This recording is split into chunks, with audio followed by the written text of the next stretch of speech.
flavor. Ito yung aking DIY avocado flavor. Ito yung binili ko online. Parehas nga. Parehas na parehas, guys. Diba? Ito 10 to 12 pesos may bebenta nyo. Ang puhunan nito kasi ito is 750. Tapos ito naman, mabebenta nyo lang to ng 5 pesos. O pwede nyo pang taasan. Diba? Kung ang area nyo is subdivision. Kapag mga iskwa lang tayo, iskom lang tayo, 5 pesos pwede na to, diba? Ano yun? Putos? Oh, ayan, diba? Ito, kakukuha ko lang dito sa rep. Matigas na matigas pa. Hatiin natin. Try ko. Oh, syan. Ayan siya. Oh, diba? And guys, keep on watching. Magre-review tayo ng texture nito. Tapos may papakita ako sa inyong ibang product. Same na same sila. And guys, keep on watching. Hello guys! Hello mga kamamshi! Hello mga kapapshi! Welcome back to my YouTube channel, Teresa Bisaya pero Bicolana.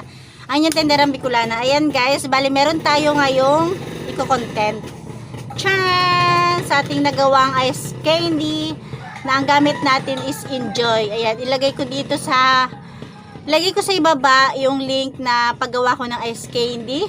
Bali may nagtanong kasi sa FB page na pinag-sharean ko ng aking video. Kung may actual video daw ba ako ng texture nito nung tumigas na. Ayan, bali meron tayong avocado at saka cookies and cream. Ayan, tingnan natin. Diba matigas na siya. Pero pag pinupukpok mo siya, hindi siya katulad ng ordinary ice cream or ordinary ice candy na kapag ginawa natin na hindi niluto, diba matigas, parang yellow. Ito guys, hindi ko to niluto pero hindi siya katulad nito. Bali, natikman ko na to. Ngayon is actual nating bubuksan o kakainin. Diba? Diba? Dito pa lang, pag hawak mo pa lang, malambot na siya. Pero medyo may pagka crunch ng ice candy. Pero malambot siya.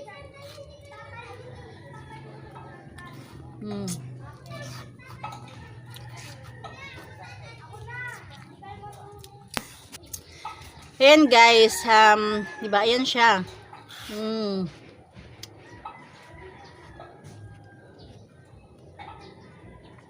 Mas siya, mas bet ko to doon sa pinaka ice candy ice cream. Kasi diba, kapag yung ice candy ice cream, pag natunaw siya, na siya, parang bula. Parang mabula na siya. Tapos ang kagandahan nito, matagal siya matunaw. O diba, kanina ko pa ito kinuha. Ayan. Ayan siya, oh, diba? Pisilin ko siya. Nanginig pa. Pasmado lang. Ayun. Malambot siya, guys. Dito naman tayo sa cookies and cream. Ayan, diba siya, oh. Nag-yellow-yellow pa siya.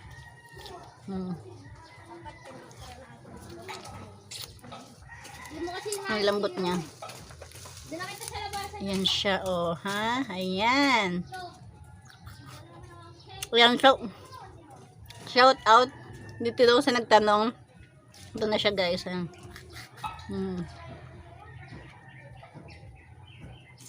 Siguro to kapag kasi kakukuha ko lang dito sa rep ha, kaya medyo may tunog-tunog pa talaga siyang pag kinagat mo kahit malambot.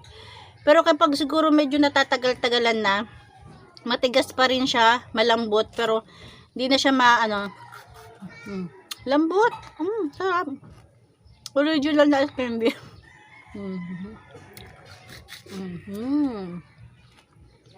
Napakadaling gawin. Hindi katulad ng mga ordinaryong ice cream na niluluto natin ang ginagawa natin na niluluto pa para lumambot. Naglalagay pa tayo ng mga pampalambot. Ito, halo-halo lang. Ayan. Magkano lang naman yung ating powder, tapos plastic, tapos syempre yung ating kuryente. Ayan, diba? Pwede nyo itong ilagay sa mga tindahan kasi ito, matagal siyang matunaw. Tapos ang sarap. Promise, ayun na siya. Hindi ko ito niluto ha, pero lambot siya. Bali, meron ako yung mapapakita sa inyong may ipapakita ako sa inyong binibenta ko rito. Candy ice cream talaga yon. Wait, pakita ko sa inyo. Ayan guys, ito. Binili ko pa to online. Napakamahal niya. Samantalang ito, sa halagang 5 piso, mabebenta nyo na. O, diba? Ang laki ng diferensya niya. Kaya lang yung kanyang plastic is maganda. Kaya ito yung ikinamahal siguro. Ito, mabebenta nyo to ng 10 pesos to 12 pesos. Ito talaga yung parang parehas sila. May pagka-same sila. Pero candy ice cream daw to. O di ice cream din pala to. Diba? Harap niya. Pakita ko sa inyo. Katiin natin. Kasi, makapal yung plastic. Mahina yung ngipin natin. Ayan guys. Ito. Pero parang parehas lang naman siya kasi ito medyo lumambot na siya. Dalawang itlog nga. Ayan guys, ito kapag matigas na matigas siya, parang same lang naman to. Kaya lang kasi ito medyo malambot na siya. Parang nagiging magkaparehas na sila. Ito avocado flavor, ito yung aking DIY avocado flavor, ito yung binili ko online. Parehas nga. Parehas na parehas guys, di ba? Ito 10 to 12 pesos may bebenta nyo. Ang puhunan nito kasi ito is 7.50. Tapos ito naman mabebenta nyo lang to ng 5 pesos o pwede nyo pang taasan, di ba? Kung ang area nyo is subdivision. Kapag mga iskwa lang tayo, iskom lang tayo, 5 pesos pwede na to, di ba? Ano 'yun? Putos? Oh, ayan. Hindi. Paborgam na maasim.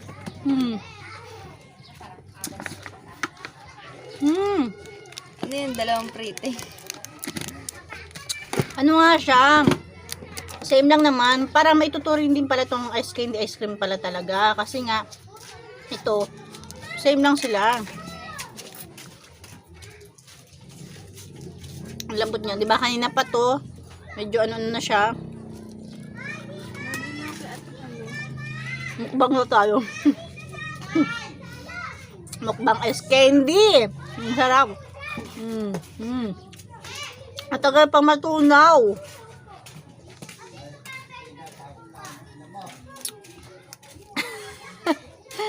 Pero to. Ito naman guys, bali nakuha ko to online. Ilang piraso ba to? 100 pieces. 100 pieces? Ang dami.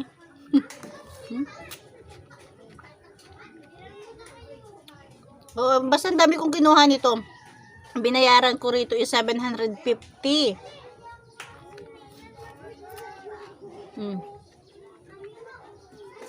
Hindi sila nagkakalayo. Ganun na ganun talaga.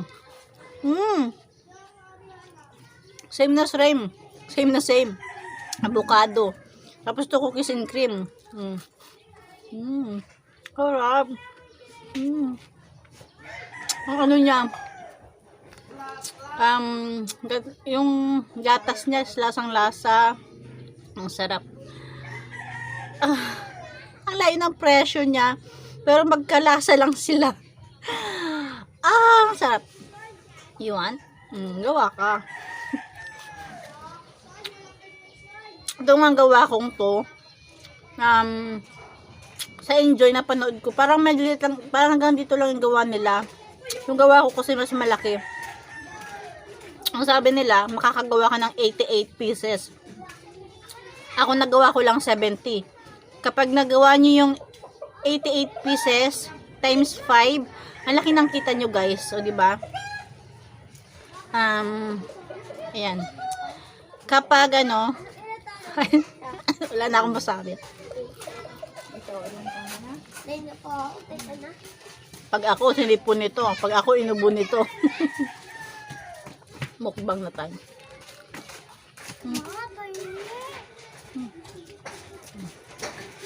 Dami naman yan.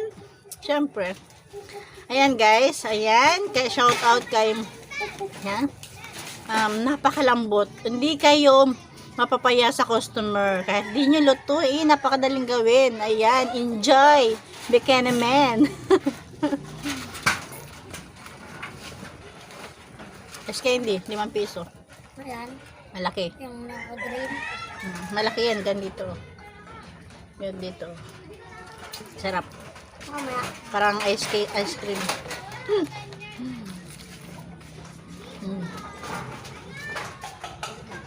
O, diba guys? Kahit malambot na siya, hindi siya parang bula.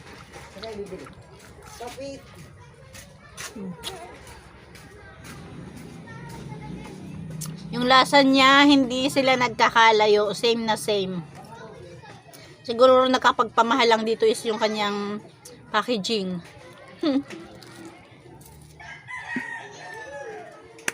Yun lang guys. Medyo napahaba yung ating pagmumukbang ng ice candy.